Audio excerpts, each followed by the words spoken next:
European stock markets are trading modestly higher this morning, with the UK's FTSE 100 index up around about 20 points, while the Euro Stoxx 50 index is higher by 17 points. In the currency markets, the euro and the dollar are relatively subdued, while in the commodities market, gold is down around about $5 in the peripheral bond markets. Spanish, Italian and Portuguese bond yields are tighter across the board. Good morning, I'm Ishaq, Siddiqi, and welcome to your daily market bite. I'm going to give you a quick idea of what's going on in stock markets today. So let's start off with what happened in the overnight session. On Wall Street, the S&P and the Dow both fell. And in Asia, we had a relatively positive session. Now, that was on the back of some mixed signals out of both Japan and in South Korea. Japan, we had two data points. Industrial output fell, which is a little worrying, but at the same time, the unemployment rate did edge down, suggesting that Prime Minister Shinzo Abe's Abenomics economic policy framework is starting to bear some fruit for the labor market, so encouraging to see that. In South Korea, meanwhile, industrial production rose, so a bit of a contrast to the Japanese number. And then going into the European session, we've been helped on the back of the positive carry trade coming in from Asia.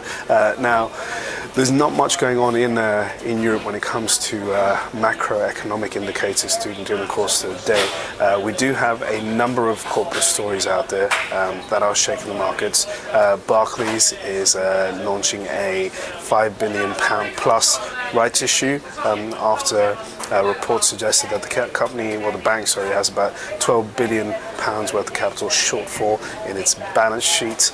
And when it comes to BP, they reported numbers which weren't as great as expected, so the stock is falling on the back of that. We also had numbers from UBS which are a little better than expected, and the stock is doing a little better right now. Going into the economic indicators that are out for this week, we've got a wealth of stuff that we're looking forward to. Most importantly, we have Friday's non-farm payrolls for the month of July. That's going to be the big key number that investors are going to gear up for during the course of the session. But more importantly, before that, we have global central banks. The Federal Reserve, which is kicking off a two-day policy meeting.